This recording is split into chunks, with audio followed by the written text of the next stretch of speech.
पूजा पाठ करने के 15 नियम और पूजा में ये गलतियां करने से नहीं मिलता आपको पूरा लाभ। चलिए जानते हैं आज के इस वीडियो के माध्यम से। और दोस्तों, इससे पहले कि आप भूल जाएं, वीडियो को एक लाइक कर दें और चैनल को सब्सक्राइब भी कर लें। और दोस्तों, वीडियो का आज का सवाल है जिसका जवाब आपको नीचे कमेंट बॉक्स में ज़रूर लिखना है। 3 अक्षर का मेरा नाम, उल्टा सीधा एक समान, बताइए क्या। दोस्तों, अगर आप जानते हैं इसका सही जवाब तो नीचे कमेंट बॉक्स में ज़रूर लिखिएगा।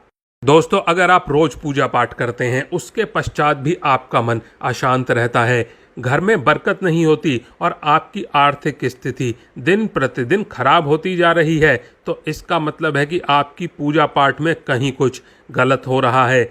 ऐसी स्थिति में किसी के भी मन में भगवान के प्रति अविश्वास और निराशा घर कर लेती है। कोई भी यह सोचने पर मजबूर हो जाता है कि मैं रोज ईश्वर की पूजा करता हूँ, लेकिन फिर भी मुझे कोई लाभ क्यों नहीं मिल रहा। तो यहाँ आपको यह जानना जरूरी है कि मन की शांति और जिस भी मनोकामना से पूजा की जा रही है, उसकी पूर्ति के लिए पूरे विधि विधान से और नियम पूर्वक पूजा का किया जाना बहुत जरूरी है।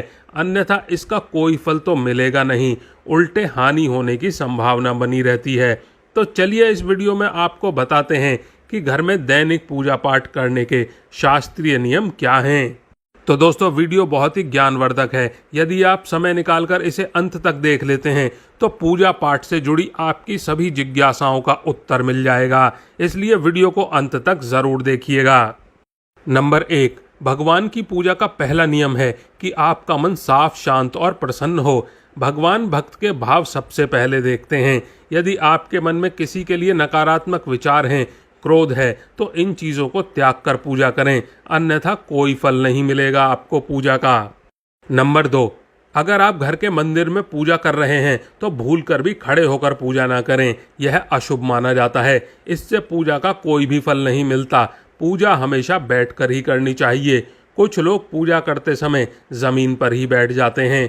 पूजा करते समय कभी भी ज़मीन पर नहीं बैठना चाहिए। जिस तरह से आपने भगवान को बैठने के लिए आसन दिया है, ठीक उसी प्रकार स्वयं भी आसन पर ही बैठें। शास्त्रों में कंबल और कुश के आसन को पूजा के लिए शुद्ध माना गया है। नंबर 3, पूजा घर हमेशा ईशान कोण में ही होना चाहिए। पूजा घर में किसी भी एक देवी देवता की मूर्ति एक से ज़्यादा नहीं होनी चाहिए। पूजा घर में काम में आने वाले सभी चीज़ों को, जैसे शंख, घंटी, प्रसाद के बर्तन, दीपक, शिवलिंग, जनेऊ और भगवान शालीग्राम को साफ सुथरे कपड़े के ऊपर रखना चाहिए। ऐसा नहीं करने से हर रोज पूजा करने के बाद भी उसका उचित फल नहीं मिलता है आपको। नंबर 4, पूजा घर में सबसे पहले 5 तत्वों की मौजूदगी होनी आवश्यक है। यह 5 तत्व हैं अग्नि, पृथ्वी, वायु, जल और आकाश। हमारे पास इन 5 तत्वों में 3 तत्व पहले से ही उपस्थित रहते हैं, आकाश, वायु और पृथ्वी। बस हमें आवश्यकता पड़ती है अग्नि तत्व की और जल तत्व की। इसीलिए सबसे पहले एक छोटा सा देसी घी का दीपक जलाएं। उसके अलावा तांबे के कलश में साफ जल रखें। इसके बाद आप आंखें बंद करके प्रार्थना करें और प्रभु को उन सब चीज़ों के लिए धन्यवाद दें जो उन्होंने अब तक आपको दिया है। हर रोज ढेर सारी समस्याएं ना गिनाएं, इससे अभी तक आपको जो कुछ भी मिला है उसका निरादर होता है। नंबर 5, प्रतिदिन पूजा का एक समय निश्चित करें और प्रतिदिन इस समय पर पूजा करें। भगवान की पूजा करते समय दिशा का भी ध्यान रखें। आपका मुख पूर्व उत्तर या फिर उत्तर पूर्व की ओर होना चाहिए। पूजा के लिए कभी भी तांबे के बर्तन में चंदन नहीं रखें। हिंदू धर्म में प्रतिदिन 5 देवों की पूजा करने का विधान है। यह पंच देवता श्री गणेश, सूर्यदेव, देवी दुर्गा, भगवान शंकर और भगवान विष्णु हैं। नंबर 6, बिना सर ढके पूजा नहीं करनी चाहिए। मान्यता है कि बिना सर ढके पूजा करने से इसका फल प्राप्त नहीं होता है। पूजा के दौरान सिर ढकना भगवान के प्रति श्रद्धा भाव को दर्शाता है। पूजा के दौरान सिर ढकने का धार्मिक के साथ वैज्ञानिक कारण भी बताए गए हैं। इसीलिए स्त्री हो या पुरुष पूजा के दौरान सर जरूर ढकें। नंबर 7, दोस्तों, इस बात का भी ध्यान रखें कि पूजा का स्थान घर के फर्श से थोड़ा सा ऊपर होना चाहिए, क्योंकि भगवान अतुल्य और श्रेष्ठ हैं। इसीलिए आप अपनी बराबरी में उनकी पूजा ना करें। पूजा के लिए भगवान को किसी चौकी में या फर्श से थोड़े ऊंचे स्थान पर स्थापित करें। पूजा प्रारंभ करने के पश्चात चाहे कैसी भी स्थिति हो, कभी भी जोर से नहीं बोलें। किसी पर क्रोध करना अथवा अपशब्द कहना पूजा को खंडित कर देता है। नंबर 8, यदि आप किसी विशेष मनोकामना की पूर्ति हेतु किसी मंत्र का जाप कर रहे हैं तो जाप करते समय जीभ या होठ को बिल्कुल नहीं हिलाना चाहिए। इसे उपांशु जप कहते हैं। इसका फल 100 गुना प्राप्त होता है। माला जप करते समय दाएं हाथ को कपड़े या फिर गौमुख से ढक कर रखना चाहिए। जप के बाद में आसन के नीचे की भूमि को स्पर्श कर नेत्रों से लगाना चाहिए। इससे आपको आपके जप के पूर्ण फल प्राप्त होते हैं। नंबर 9, यदि आप किसी खास प्रयोजन के लिए कोई पूजा करते हैं तो उसमें लिए संकल्प को पूरा करने में ज़्यादा समय नहीं लगना चाहिए। अगर आपने कहीं किसी को दान करने का संकल्प लिया है तो उसे जितनी जल्दी हो सके पूरा कर लेना चाहिए। संकल्प को पूरा करने में देरी से पूजा का पूरा लाभ नहीं मिलता है आपको।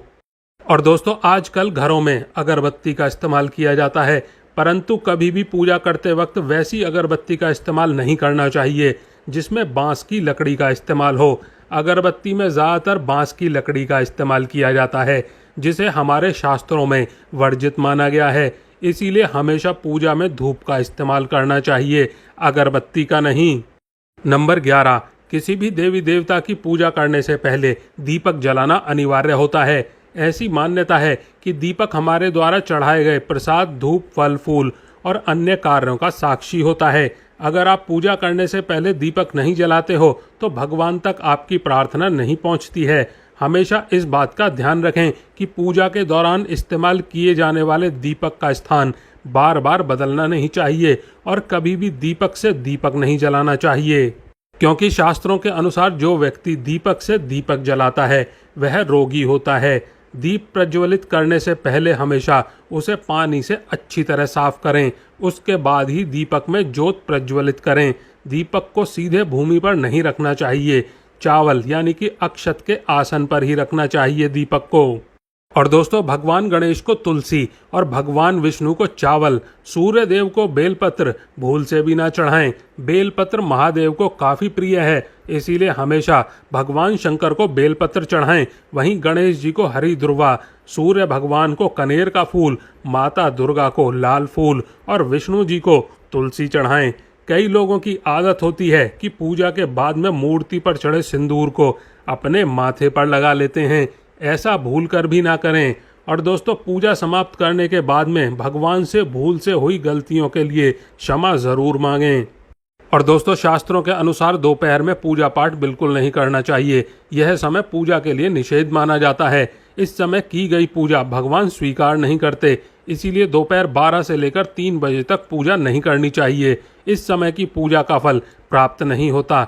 जिन लोगों का यज्ञोपवीत संस्कार हो चुका है उन्हें जनेऊ अवश्य धारण करना चाहिए, क्योंकि बिना जनेऊ पहने जो भी पूजा पाठ किया जाता है वह निष्फल हो जाता है। नंबर 14, पूजा करने के बाद में शंख या घंटी को बजाना महत्वपूर्ण माना जाता है। ऐसी मान्यता है कि शंख बजाने से मन और घर में स्वच्छता बनी रहती है। पूजा के आखिर में शंख बजाने से घर की नकारात्मक ऊर्जा बाहर जाती है। पूजा के अंत में एक छोटे से कलश में जल लेकर घर की तुलसी माता को जल चढ़ाएं। अगर आपके यहाँ तुलसी नहीं लगी है तो आज ही लगाएं। तुलसी माँ का आशीर्वाद लेना बहुत ज़रूरी होता है। नंबर 15, फल, फूल, चंदन आदि को कभी भी सूंघना नहीं चाहिए। यदि आप ऐसा करते हैं तो आपको पूजा करते हुए भी पाप लगेगा, क्योंकि फूल सूंघने के बाद में शुद्ध नहीं रहते, अपवित्र हो जाते हैं। और दोस्तों, महिलाओं को ऐसे समय पर पूजा पाठ बिल्कुल नहीं करना चाहिए जब माहवारी चल रही हो। इस दौरान ना ही मंदिर जाकर भगवान के दर्शन पूजन करें और ना ही घर पर पूजा पाठ करें। और साथ ही माहवारी के दौरान देवी देवताओं की मूर्ति, पवित्र पेड़ पौधे और पूजा सामग्री को भी नहीं छूना चाहिए। दोस्तों, आज के लिए बस इतना ही। वीडियो को लाइक नहीं किया है तो वीडियो को एक लाइक कर दें और चैनल को सब्सक्राइब भी कर लें। आप और आपका परिवार और आपके माता पिता सभी स्वस्थ रहें, ऐसी कामना है हमारी। धन्यवाद।